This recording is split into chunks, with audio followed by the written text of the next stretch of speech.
রয়েছে। তাদেরই অনুসরণে নরসিংদীর একজন মহিলা খামারজাত সার তৈরি এবং ব্যবহার করে সাফল্য অর্জন করেছেন। চলুন পরিচিত হই তার সাথে।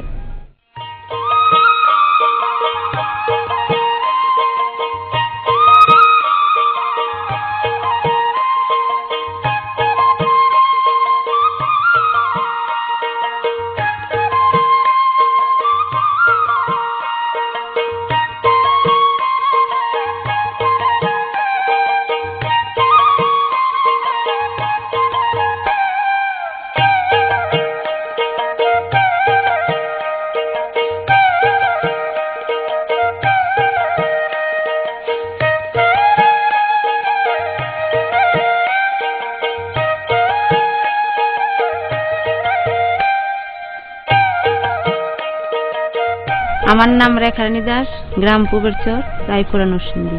এখানে আমি জৈব সার তৈরি করতেছি, কৃষি অফিসের মাধ্যমে শিখছি। খামারজাত সার তৈরি করার একটা নিয়ম জানি। দুইটা গর্ত করতে হবে।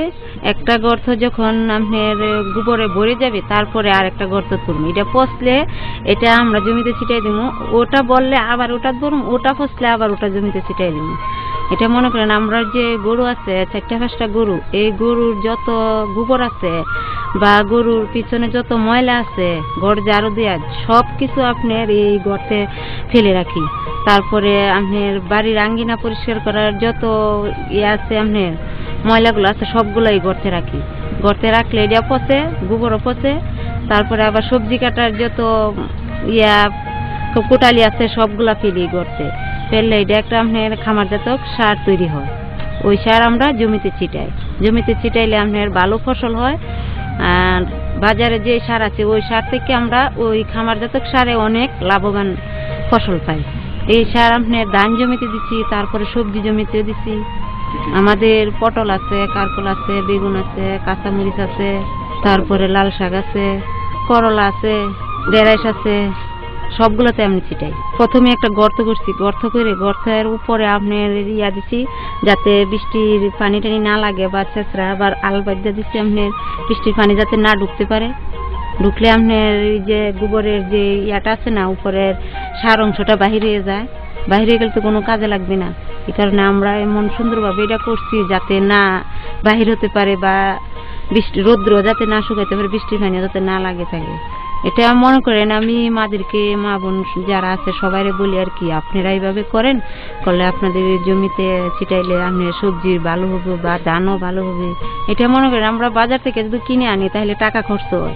আর ওই যে আমরা খামারজাত সার তৈরি করলে আমাদের টাকা খরচ হয় না, পরিশ্রম লাগে।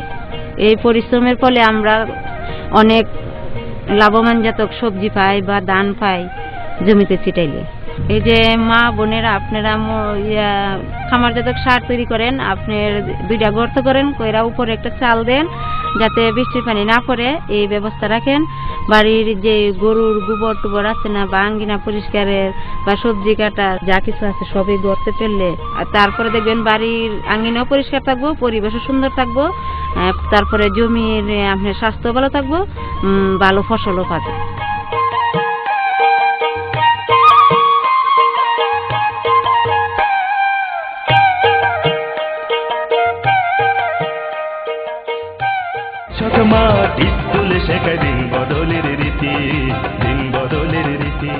খামারজাত সার তৈরি এবং ব্যবহার নিয়ে তো অনেক কথাই হলো, কিন্তু নানা নাতি অস্থির হয়ে আছে খামারজাত সার নিয়ে আরো কিছু কথা বলার জন্য। চলুন শুনি তাদের গম্ভীরা। আমার বলো ভাই হীরা ভাই চলে গেলি রে, জালাই আমার বহু দূরিতে। আমার বলো ভাই হীরা ভাই চলে গেলি রে, জালাই বহু আমার দূরিতে। শালা বেহু দাকু ঠেকার বিহার গান লাগাচ্ছিস। বিয়েছে তোমার বাড়িতে আমি থাকবো, নাহলে থাকবো না। আমার বউটুরো আমার বিয়া দিতে হবে। বিয়া দিব? হ্যাঁ, স্যান্ডেল চুরি ফিতে আলতা শুনো সব কিনে নিচ্ছি। টাকা কোন পালি তুই? তুমি কহনি এবার মৌসুমে ভালো ধান আছে, বাম্পার ধান আছে, ধান বেচে তোর বিয়া দিব। ওই বিয়া দিলা তার লাগে আমি কোটি টাকা ধান লিয়া বেচে আমি কিনে নিচ্ছি। কার লাগে লিখছি জানো? কার লাগাবে? আমি 16 পেরিয়ে গেছি, ও গুধারে 16 পেরিয়ে গেছি।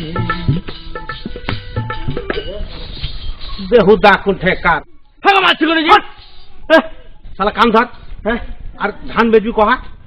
কান ধর। কান ধরবো? হ্যাঁ শালা বেহুদা শালা, কেন আমার কান ধরছি বা? ও আর করবি এগুলা? আর ধান বেচবো না। ঠিক তো? হ্যাঁ চল হাজি শোনো, থো এগুলা, থো তুমি থো। না না, কি বা? তোমার কাছে জাদু আছে? কেমন জাদুর কথা কইছি বা? এই যে গেল মৌসুমে ভালো ধান হয়েছে, হয়েছে। জমিতে কি দিয়েছিলে জি? আমি জমিতে জৈব সার দিয়েছিনু বা? যুব সার? আবে আমি কইনু জৈব সার। ও জৈব সার? হ্যাঁ। জৈব সার কিনা না? কোন তাইলে ভালো করে? ফসলের পুষ্টি মাটির স্বাস্থ্য ভালো রাখতে হয় দরকার। গোবর কম্পোস্ট আমার যাত্রা সবুজ সার হইল জৈব সার। না না জি, কি বা? ওই বাজারে রাসায়নিক সার কিনবো, হ্যাঁ। জমিতে ছিটিয়ে দিব, তো আমি জৈব সার কেনে ব্যবহার করতে যাবো? ফসলের পুষ্টি আর মাটির স্বাস্থ্য ভালো রাখার লেগে হ্যাঁ। জৈব সার দরকার। ও খালি জৈব সার জৈব সার জৈব সার, হ্যাঁ। জৈব সারটা কি আগে করবে না? হ্যাঁ, জৈব সার হলো যে গোবর, কম্পোস্ট, সবুজ সার, খামারজাত সার, এইগুলাকেই জৈব সার কয়। হাজি হ্যাঁ এগুলো হচ্ছে জৈব সার। হ্যাঁ। তো জৈব সার কেনে দিতে হবে জমিতে আগে কত? কথা তুই ভালো কথা আমি কইছিস। কখন ভালো কথা কই না? হ্যাঁ, আবে শুন, বাংলাদেশের ফসলের জমিতে হ্যাঁ। শতকরা 5% জৈব সার থাকা দরকার। পদার্থ থাকা দরকার। হ্যাঁ। হ্যাঁ হ্যাঁ। আছে কতটুকু জানিস বে? কতখানি জি? মাত্র 1%-ও কম। হ্যাঁ, হাজি কেনে এরকম হয়েছে আগে কত? কেন এরকম হয়েছে জানিস? হ্যাঁ ক। এই যে হারা বেশি বেশি ফসল চাষ করি, হ্যাঁ। বারবার ফসল চাষ করি, এক জমিতে বারবার হ্যাঁ, ফসল চাষ। তারপরে খরা সহ অন্যান্য পরিত্যক্ত অংশ হ্যাঁ। তুলে ফেলি, এই লেগে এরকম হয়। আর হ্যাঁ। এর ফের সমাধানও একটা আছে বে। আমি জানি। জানিস? হ্যাঁ। কি জানিস কহা তো দেখি? আমার বিয়া দিবা কও তাহলে কও। দিব তোর বিয়া, কহা দেখি। দিবা? হ্যাঁ। শুনো, হ্যাঁ। গোবর ব্যবহার করা ভালো, হ্যাঁ, যেহেতু ওই গাঁ গ্রামে গোবর ব্যবহার করা গোবর হয়, ব্যবহার করে। ভুটা করা হয়, ভুটা করা হয়। সে কারণে হ্যাঁ। খামারজাত সার তৈরি, উৎপাদন এবং আর ব্যবহার সহজ সহজ। হ্যাঁ। হ্যাঁ। তাছাড়া ওই গরুর পায়ের নিচের খড় কুটা মল মূত্র, হ্যাঁ। রান্নাঘরের খাদ্যদ্রব্যের উচ্ছিষ্ট, হ্যাঁ। ঝাঁকানো মাটি ইত্যাদি খামারজাত সার তৈরি করা যায়। হ্যাঁ হবে। এই তুই তো ভালোই জানিছিস বে। হ্যাঁ, আমার বিয়ে দাও। শালা তোকে কই হবে ভুল করে দিল বে। এখন দেখে তোর বিয়ে আগে দিতে হবে। হ্যাঁ, হাজিরা না, হ্যাঁ, কি? এই আমি নাহলে এই খামারজাত সার জৈব সার তৈরি করতে জানি। হ্যাঁ জানিস। তো গায়ের মানে ওই ওই বুলু নানা, ওই হীরা নানা, এগুলো কিভাবে জানবে? আবে ইয়ারা সবাই জানতে পারবে যদি তুই ওই ICM এর কৃষক পার্টি স্কুলে যাস। লাউ ঠালা। হ্যাঁ। তোমার আইসা নানি গৃহস্থালির কাম ছাড়া কখন মাস্টারি করতে লাউ কত? শালা বেহুদা কোন ঠেকার। আমি আইসেন আলি নয়, আমি কইনু ICM এর কৃষক মাঠ স্কুল। ওই এখানে গেলে সব বিষয়ে জানতে পারবি, শিখতে পারা যাবে। শিখতে পারবি। হ্যাঁ নাকি? হ্যাঁ। হে নানা সব কিছু জানতে আইসিএম কিছু মাটি স্কুল চলো না।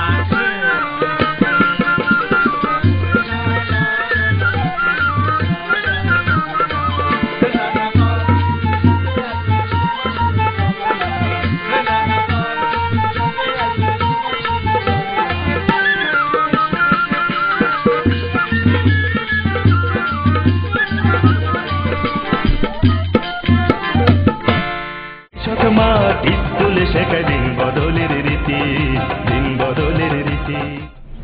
শেষ করছি আমাদের এই পর্বের আয়োজন। তবে যাবার আগে বলে যেতে চাই, মাটির স্বাস্থ্য রক্ষায় মাটিতে কমপক্ষে শতকরা 5% জৈব পদার্থ প্রয়োজন। জৈব সার হলো মাটির প্রাণ।